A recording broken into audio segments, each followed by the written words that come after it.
January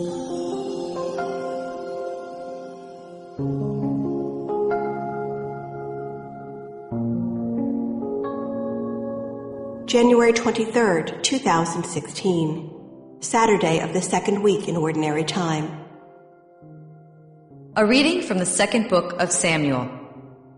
David returned from his defeat of the Amalekites and spent 2 days in Ziklag. On the third day, a man came from Saul's camp with his clothes torn and dirt on his head. Going to David, he fell to the ground in homage. David asked him, "Where do you come from?" He replied, "I have escaped from the camp of the children of Israel." "Tell me what happened," David bade him. He answered that many of the soldiers had fled the battle, and that many of them had fallen and were dead, among them Saul and his son Jonathan. David seized his garments and rent them, and all the men who were with him did likewise. They mourned and wept and fasted until evening for Saul and his son Jonathan, and for the soldiers of the Lord of the clans of Israel, because they had fallen by the sword. Alas, the glory of Israel, Saul, slain upon your heights! How can the warriors have fallen? Saul and Jonathan, beloved and cherished, separated neither in life nor in death, swifter than eagles, stronger than lions. Women of Israel, weep over Saul, who clothed you in scarlet and in finery, who decked your attire with ornaments of gold. How can the warriors have fallen, in the thick of the battle, slain upon your heights? I grieve for you, Jonathan, my brother. Most dear have you been to me. More precious have I held love for you than love for women. How can the warriors have fallen? The weapons of war have perished. The word of the Lord. The responsorial psalm.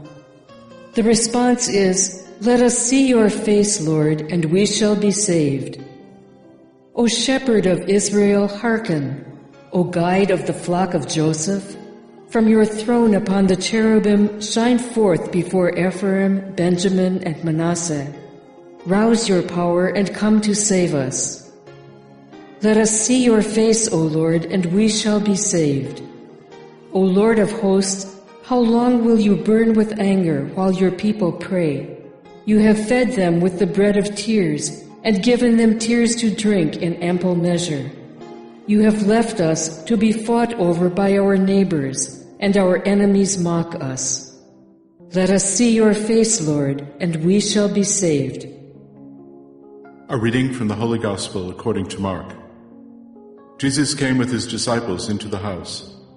Again the crowd gathered, making it impossible for them even to eat. When his relatives heard of this, they set out to seize him, for they said, "He is out of his mind." The Gospel of the Lord. January 23rd, Saturday of the second week in Ordinary Time. The first reading comes from 2 Samuel 1:1-4, 11-12, 19, and 23-27. David has had to flee from Saul because, again, Saul has tried to kill him.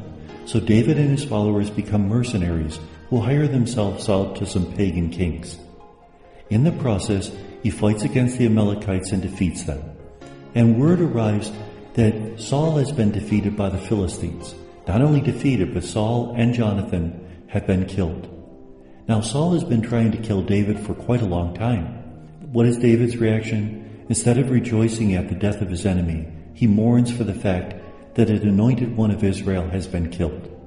He also grievously mourns for the death of Jonathan, who was very close to him. Remember, David and Jonathan had made a covenant with each other to be friends for life. Well, we would call it today they were blood brothers. And therefore, David shows the integrity of his heart by mourning even for his enemy. He doesn't hold grudges against a man who tried to kill him. The Gospel is from Mark 3:20-21. This is a very short passage, and we hear that the family of Jesus comes to take him home because they said he's out of his mind. Now, Who is the family of Jesus? Does it include Mary? Does it include Jesus' half-brothers and sisters, or brothers or sisters, whatever you call them?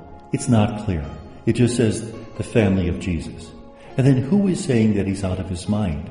The people who are around Jesus or the relatives of Jesus? How could the relatives of Jesus think he's out of his mind? Remember, Mary received the message that Jesus was going to be the Messiah. He was going to be the King of Israel. And what is Jesus proclaiming? That he's got to die for our sins. He's going to be defeated. Mary and the family of Jesus could easily have wondered, why is he saying this? It doesn't make sense. Has he been in the sun too long? This doesn't mean that they're evil people.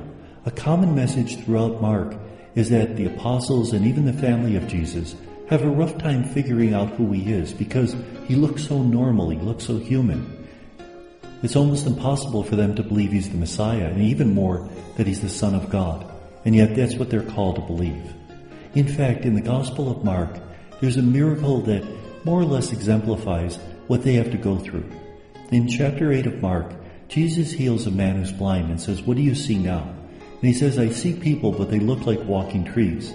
And Jesus has to have a second intervention to heal him fully. That exemplifies the faith of the family of Jesus, the faith of the apostles. When they first came to Jesus, they saw, but it was distorted. It's only at the cross that they see clearly what his mission is and who he is, that he is the Son of God come into the world to die for our sins. And may God bless us.